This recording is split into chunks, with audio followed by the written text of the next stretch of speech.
Winning head coach TK Griffith after this regional semifinal win, and oh my goodness, that was one of the best 4 quarters of basketball I've ever seen. Defensive presence from you guys, I was so impressed with. Talk to me about just the game plan and how you guys executed defensively on the floor.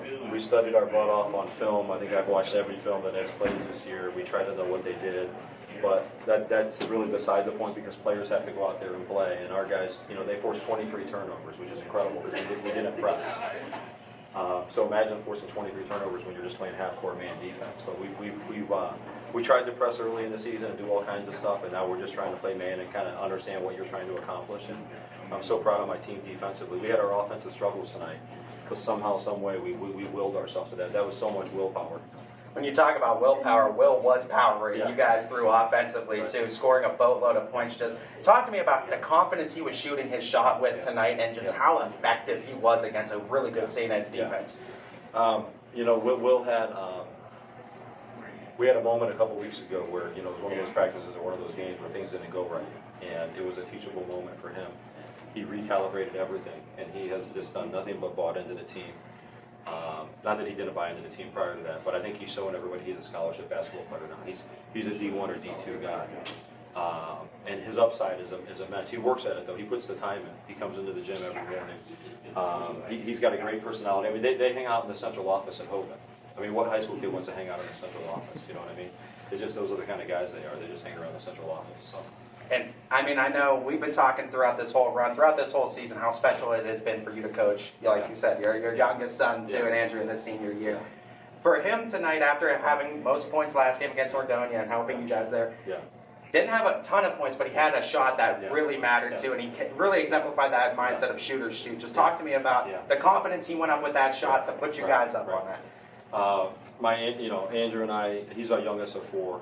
The other ones are out of the house, so he's the last to know what he can do. It's been very emotional just thinking about the fact that he's going to be gone soon, and that this is going to be over. And it just seems like we keep finding ways to keep it going. And he loves Hoban, he loves basketball. He knows more about the other team than I do sometimes.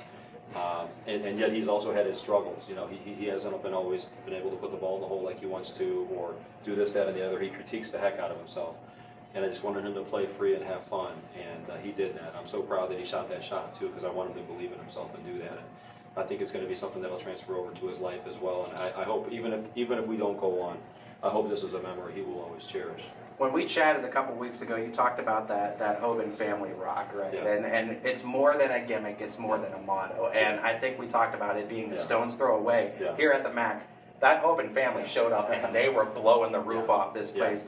How important is that, and just that atmosphere that they were able to create for you guys tonight?